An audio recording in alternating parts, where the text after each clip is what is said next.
so much for picking them up. I'm just making up for last time with my nephews. So here's the deal, Chief.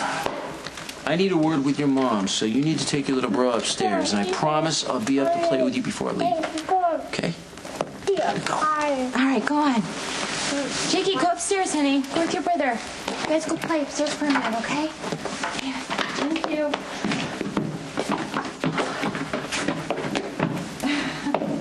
Graham said you dropped the boys off in the middle of the night. It was an emergency. You know me. God forbid I miss out on a crisis. Except there was no emergency. You weren't even on the job last night. It was a personal emergency. I assume everything turned out okay? Because if there were a crisis, you'd let me know. Nicholas made plans to leave the country, and I freaked. And I was very overwhelmed by that feeling. Okay. What feeling? I don't know, fear, emptiness. I couldn't let him go. And I know that contradicts everything that I've told you, everything that I've told myself. That I should let him go and end things with him, and the only thing that matters is my relationship with Lucky. But when I was faced with the prospect of losing Nicholas, I panicked. What a mess, huh? This has got to be tearing you apart inside. Thank you. I keep telling myself that I can handle it. But I'm walking around with constant anxiety like I'm going to explode at any minute. I guess what comes around goes around. You know, I've known women to be caught between two men before, and I always thought they were weak, and now I'm the poster child. You didn't ask for this. Don't torture yourself. Nicholas is still grieving over Emily, and he's vulnerable. Oh, so are you. You don't even see it. You're always strong for your sons and for Lucky. And whenever there's a crisis, it's you who wants to take care of everybody else. You want to be the one that everyone else counts on. But who do you get to count on? Lucky. I realized when we got back together how much I need him. And when I'm with him, I feel very centered and I'm at peace. And my feelings for Nicholas are very different. They hit me in waves.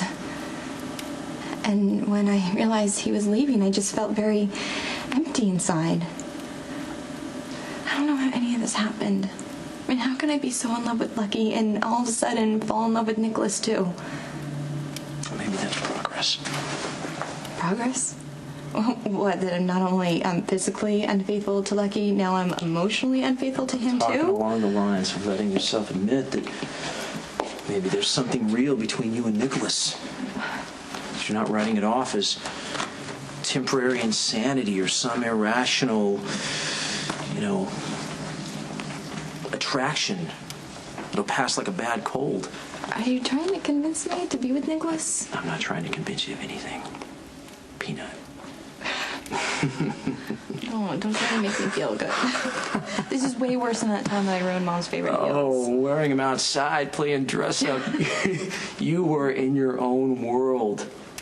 Traipsing around in those shoes and that pink dress. Oh, she used to wear. It was trailing around in the gravel. I got in so much trouble. And then there was that movie that you and Sarah wanted to see. And she got to go, and you had to stay home as punishment. You were so miserable. I know, but you took me out driving in the dirt roads. And you let me steer, which was a really big deal for a 6-year-old. I don't think letting me steer this time is going to fix anything. I didn't realize it back then. I was just a teenager myself, but all I wanted to see was my little sister smile again. And in retrospect, I did a smart thing when I let you steer. I gave you power. I put you back in charge, which is what you've got to do for yourself now, Lizzie. You got to stop coming from this place of fear and take control. Oh, please. If I had any self-control, I wouldn't be here in the first place. Okay. There you go again. You're bad. It's your fault. You're no good. Come on. There are 3 people involved here, and they are all contributing. Even Lucky. Lucky has done nothing but love and trust me and Nicholas. We are the ones who are betraying him. Didn't you tell me that Lucky was the one who pushed to get remarried when you wanted to believe things the way they were? Now, keeping in mind I'm your brother, and I'm biased, and I'm inclined to defend you. It sounds like Lucky was paying more attention to this idea in his head of the two of you being together than to hearing what you actually wanted. The thing is, I do want to get married. I want to marry him because I love him. We had the best time New Year's Eve. We danced and we talked and he played the guitar for me. And I loved it. I loved every moment of it. I loved being with him. And I thought, this is it. This is it. I'm done with Nicholas. I remember this is who I am.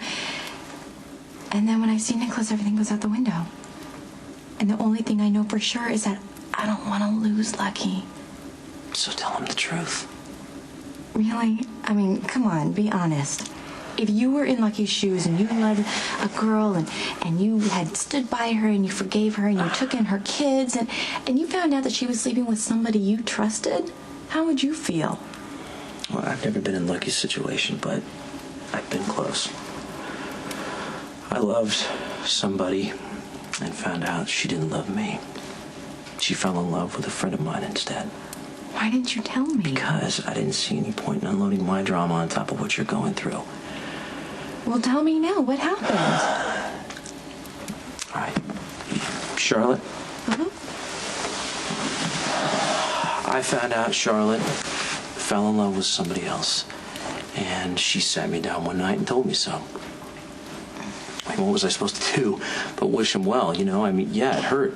And I felt a great sense of loss, but, you know, I knew them both. And they were good people. It's not like they planned this. It's just how it happened. Are you still friends with them? I don't see them as much as I used to now. Are they still together? Well, they're expecting their first child. Oh. Is that why you left Memphis? I left Memphis because I had a chance to take the job our grandfather held for years and move close to Graham and my sis, who I miss. I wasn't running away from the happiness I didn't get. But I gotta tell you, I'm not gonna lie, it made it easier to leave. I'm so sorry. I've been so self-absorbed. I haven't asked you anything. I didn't come here for you to throw me a pity party. I'm only telling you this now because I just thought maybe my experience could inform yours. The first person you have to live with is yourself, Peanut. And you've got to find a way to do that.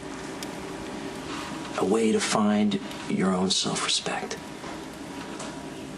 And go from there. And that is all the advice that I'm giving you today. So feel free to disregard every word. Not a chance.